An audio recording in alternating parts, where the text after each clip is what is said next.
The story of Dubai, from desert to dream. Imagine standing in the middle of a desert, your feet sinking into hot sand, the sun above you like fire. No buildings, no roads, no water. Just silence, heat, and the endless horizon. Now open your eyes and imagine that same spot, transformed into a glittering city of skyscrapers, flying taxis, luxury malls, and world-changing dreams. How did this happen? And what can it teach us about life, ambition, and language? Let me tell you the story. I remember the first time I heard the name Dubai. I was a teenager, flipping through a travel magazine in a tiny bookstore, and there it was, a photo of the Burj Khalifa piercing the sky like a steel arrow. I stared at it for minutes. Honestly, I thought it was fake. No city could look that futuristic, right? But the more I read, the more I realized it was real. And not just real, it was built from nothing. That blew my mind. A place that had no water, no oil at first, no future, turned into one of the richest cities in the world? I needed to know how. And maybe, deep inside, I wanted to believe that if Dubai could rise from the sand, maybe I could too. So I started digging. Not literally, of course. There's more than enough sand already. I began reading everything I could about Dubai, books, documentaries, even old interviews with the rulers. And what I found was something deeper than just wealth or shiny buildings. It was a story about survival, about belief when there was nothing to believe in. In the early 1800s, Dubai wasn't even called a city, it was a fishing village. Small, quiet, humble. People lived in huts made of palm leaves, called arish, and slept under the stars because there was no electricity, no fans, no comfort. Just sand, sweat, and hope. I tried to picture that. Walking miles just to fetch water, surviving the blistering heat with no shade except what you could make with your hands. Can you imagine diving into the ocean with no oxygen tank, just a rope and a bag, hoping to find a pearl to feed your family? That's what they did. For months.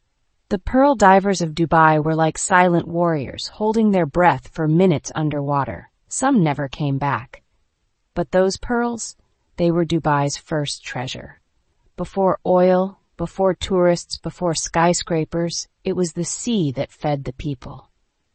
But life has a way of changing suddenly, doesn't it? Just when it seemed like things were starting to look up, everything collapsed. In the 1930s, Japan invented cultured pearls, artificial ones, cheaper, easier, faster. Practically overnight, the pearl industry in Dubai died. Imagine relying on one single hope for survival, and then waking up one day to find it gone. Families fell into poverty. No pearls meant no money, no food, no future. And to make matters worse, the world was slipping into the Great Depression. It wasn't just Dubai that was suffering. Everyone was. There were no schools back then, no doctors. Women had to cook on open fires and walk for miles with heavy pots to bring back water. Children played in the dust, never imagining anything beyond it. But amidst all that struggle, something unusual was happening. The leaders of Dubai didn't panic. They didn't give up. In fact, they made a decision that would change everything. They turned to trade.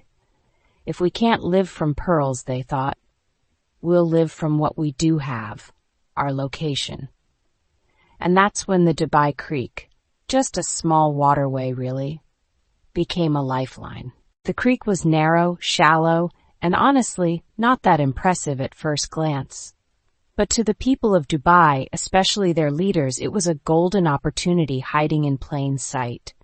Ships from India, Persia, East Africa, they all needed a place to stop, to rest, to trade. And Dubai, even with almost nothing to offer, opened its arms wide. No heavy taxes, no complex rules, just open hands and open hearts for trade. That move, so simple, so bold, was the beginning of everything. And this is where I first felt a strange admiration building inside me. Think about it. They had no natural resources, no money, no power, but they had vision. They made deals with the British for protection, They made trade easy for foreign merchants. And slowly, the world started noticing this tiny speck in the desert. But it wasn't just luck. It was one man, one name that kept appearing in every book I read, Sheikh Rashid bin Said Al Maktoum. Now he was something else. As a young boy, he used to sit by the creek and just watch the ships, the people, the dust blowing through the streets. He dreamed when others despaired, and that kind of belief, I realized, is rarer than gold. I could almost picture him there. This quiet boy sitting cross-legged on the edge of the creek, eyes fixed on the horizon while the rest of the village struggled just to get through the day. While others saw nothing but sand, he saw ships. While others saw heat, he saw opportunity. And I remember thinking to myself, that's leadership. That's faith in something you can't even see yet. As Sheikh Rashid grew older, his vision only grew sharper. In the 1940s, Dubai was still just a dusty trading post. No paved roads, no cars, no real infrastructure. People still lived in huts. But Rashid didn't wait for oil to change his future. He said, "We will not wait for oil. We will create opportunity." And that wasn't just talk. He acted on it. One of the most incredible things he did, he decided to deepen the Dubai Creek. Sounds simple, right? But everyone thought it was crazy. It was too expensive, too risky. Dubai didn't even have enough money to feed everyone, let alone dig up a waterway. But Rashid believed that if they could make the creek deeper, bigger ships would come.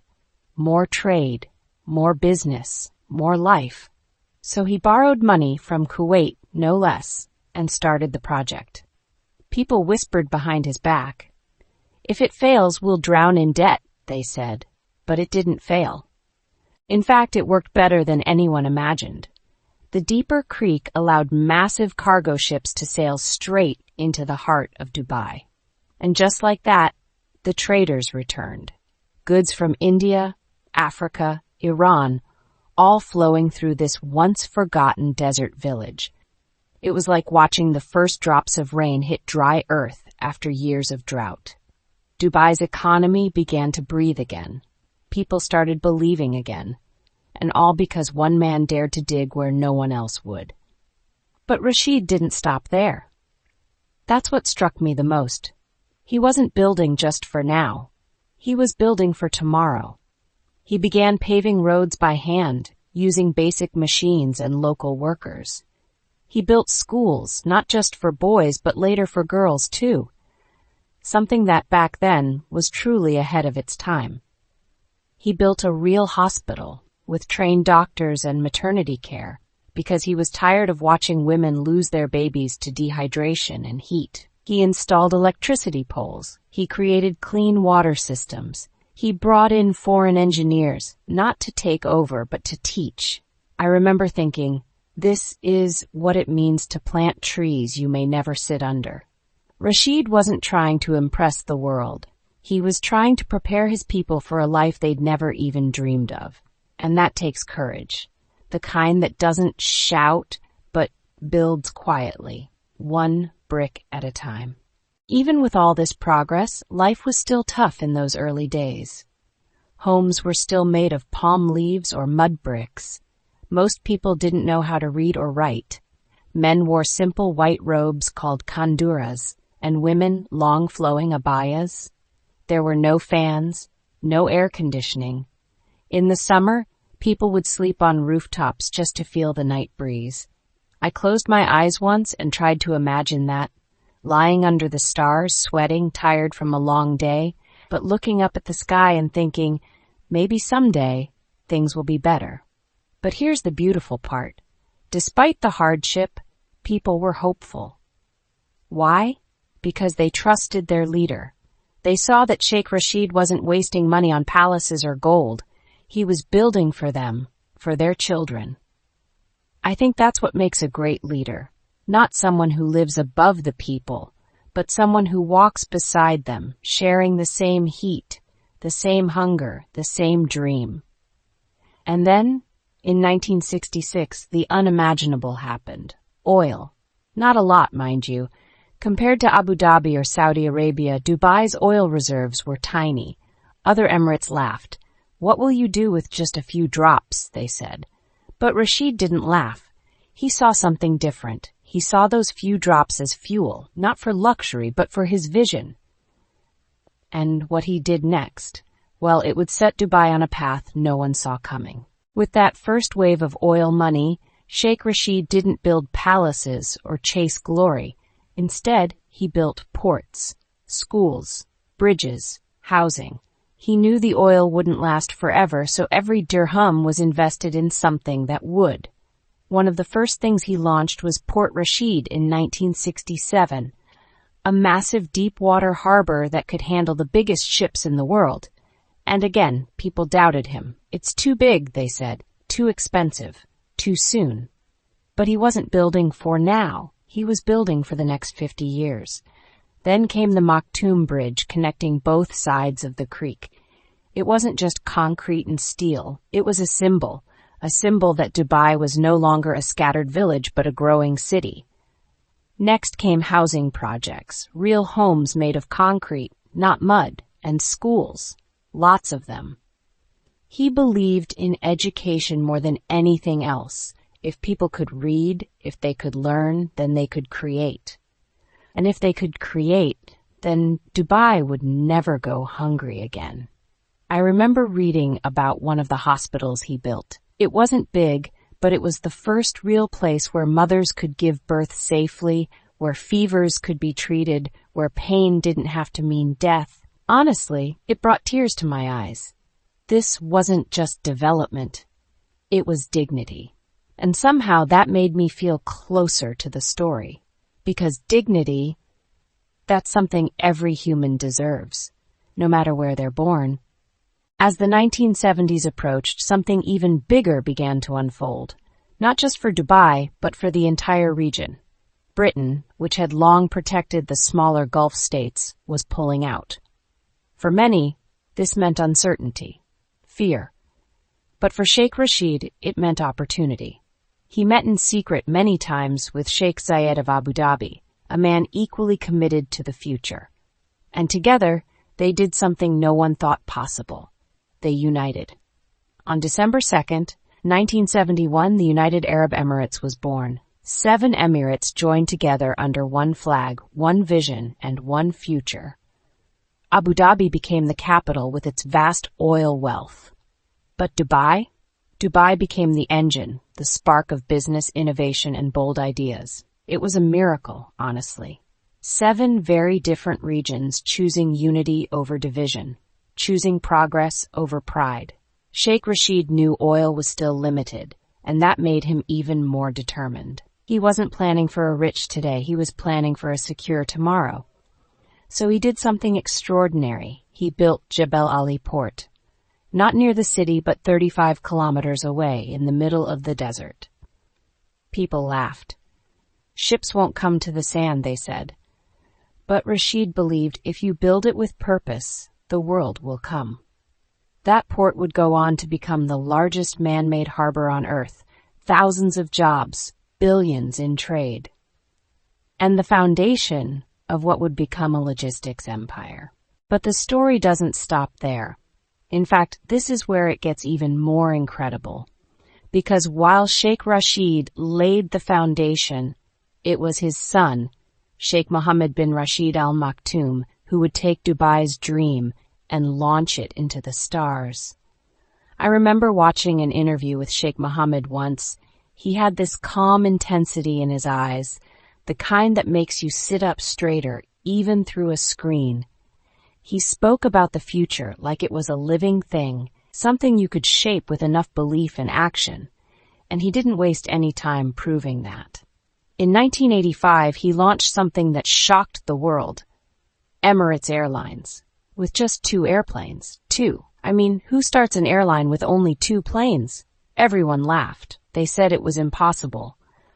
But Sheikh Mohammed made one simple rule. The airline must be profitable on its own. No government handouts. That decision alone changed everything.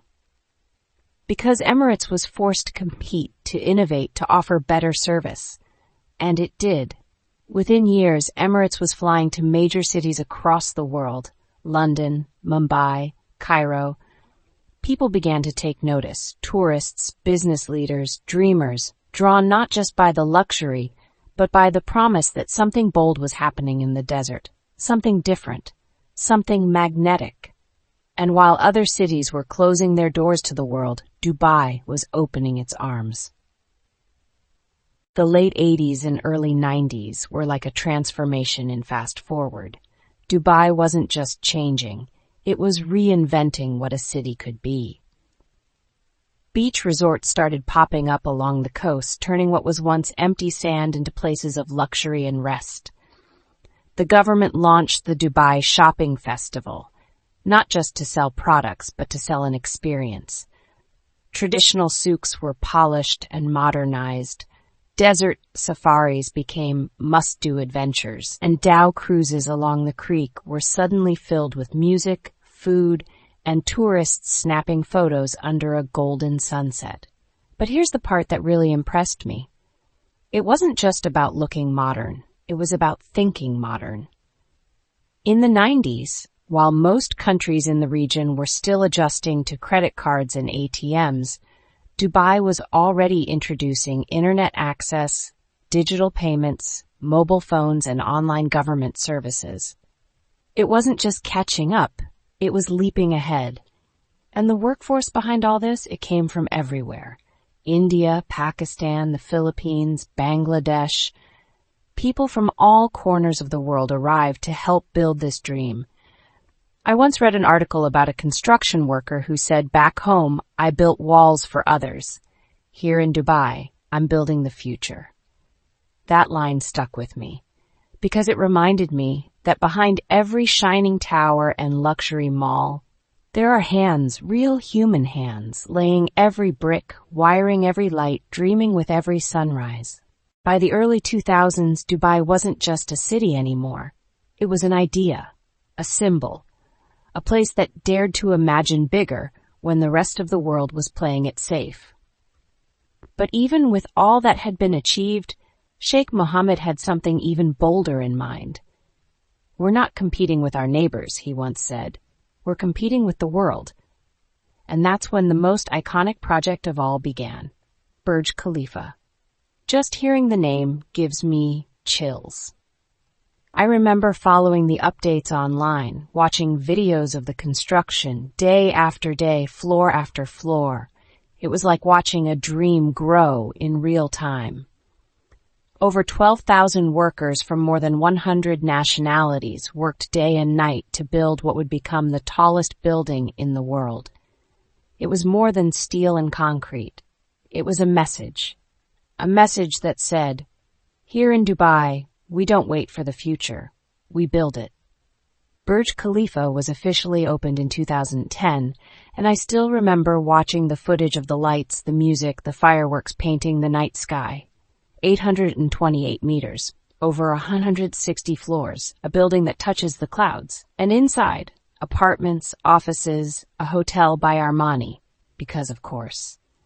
But what amazed me the most wasn't the height. It was the belief behind it, that this once empty land of camels and palm huts could now host the tallest man-made structure on Earth, and right beside that towering marvel, another wonder rose, Dubai Mall. But calling it a mall almost feels unfair. It's more like a city within a city. I still remember my first visit there, walking through endless corridors of designer shops, suddenly stopping in front of a massive aquarium filled with sharks and rays. Just right there, in the middle of a shopping center. It felt surreal. Dubai Mall isn't just about luxury shopping. It has a full-size ice rink, a VR park, cinemas, hundreds of restaurants, and of course the iconic Dubai fountain, dancing every evening in sync with music and light. Over 80 million people visit it every year. That's more than most countries receive in tourism. I remember standing there, surrounded by people from every corner of the world, and thinking, this is what vision looks like when it comes alive. But perhaps the most game-changing move of all happened in 2002. Dubai passed a law allowing foreigners to buy property, not rent, own. That single law turned the real estate market into a rocket. Suddenly, people from the UK, Russia, India, China, all over began buying apartments and villas. Whole neighborhoods like Dubai Marina, Jumeirah Lakes Towers, and Arabian Ranches were born almost overnight. You'd drive down a street and see cranes everywhere. It was like watching a city being printed in real time. Then came 2008, a year that tested everyone, everywhere. The global financial crisis hit hard, real estate crashed, projects stalled, investors panicked, and for a moment it felt like the dream might collapse. I remember reading the headlines, "Dubai is done," some said, "a bubble bursting in the desert." Honestly, even I wondered if it could bounce back. But Dubai, true to its spirit, didn't break. It adapted. Sheikh Mohammed and his team paused, reassessed, and restructured. Instead of hiding, they stood tall. Burj Khalifa, which was still under construction, almost stalled. But then something beautiful happened. Abu Dhabi stepped in with financial support, and when the tower was completed in 2010, they named it Burj Khalifa in honor of Sheikh Khalifa bin Zayed of Abu Dhabi. It wasn't just a name, it was a reminder of unity, of resilience, of rising stronger together. And rise they did. In 2013, Dubai made another bold move. It bid to host the World Expo 2020, the first ever in the Arab world. I watched the announcement live. When they won the bid, fireworks lit up Burj Khalifa and people danced in the streets. Not just because of the event, but because of what it symbolized. Dubai was back, and this time with more purpose than ever. The expo wasn't just a fair. It was a platform to showcase innovation, sustainability, and human potential. Expo 2020 would become one of Dubai's proudest moments, though it ended up being held in 2021 due to the global pandemic. But even that delay couldn't dim the city's spirit. In fact, what happened during the pandemic made me admire Dubai even more. While other cities shut down completely, confused and scared, Dubai acted fast. Digital systems kicked in. Smart apps tracked safety. Quarantine centers were set up. Food support was given to migrant workers. And when vaccines arrived, Dubai didn't just take care of its citizens. It vaccinated everyone, including expats and laborers, for free. I remember reading how Dubai managed to reopen for tourism much faster than most places, and I thought, they don't just build skyscrapers. They build systems. They build trust. And then Expo 2020 finally opened, with Al Wasl Dome at the center, the largest 360-degree projection dome in the world. Countries from across the globe set up pavilions, each more creative and inspiring than the last. Robots served food, drones danced in the sky. There were talks about AI, flying taxis, Mars colonies, and sustainable cities. Over 24 million people visited during those 6 months. It was more than an event, it was a promise. A promise that even after the darkest storms, Dubai would shine again. And it reminded me why I'd fallen in love with this story in the first place. Because it's not just about luxury or wealth, it's about belief in the impossible. Today, when you walk through Dubai, it feels like stepping into a dream someone dared to make real. Flying taxi prototypes are being tested. Smart homes powered by AI are no longer just concepts. They're becoming reality. New zero-carbon zones are being built where everything is powered by renewable energy. And then there's Mars Science City, an entire complex in the desert designed to simulate life on the red planet. It sounds like science fiction, right? But that's what Dubai does. It turns fiction into fact. Sheikh Mohammed once said, "We do not wait for the future. We build it." And you can feel that in every decision the city makes. They launched the Golden Visa long-term 5 to 10-year residency for talented professionals, artists, entrepreneurs. A way to say, if you're building something meaningful, come build it here. And people are responding. Innovators from all over the world are moving to Dubai, not just for money, but for possibility. I remember hearing someone say, Dubai isn't just a city, it's a mindset. And that's exactly what I felt. It's a place that dares to believe in what's next, no matter how far-fetched it sounds. And the most powerful thing? It all started with nothing. Just sand, heat, camels, and a few people who believed deeply, stubbornly, in a future no one else could see. If Dubai could rise from nothing, maybe so can we. If you found this story interesting or helpful for learning English, don't forget to hit like and subscribe to the channel. It really helps and motivates me to share more.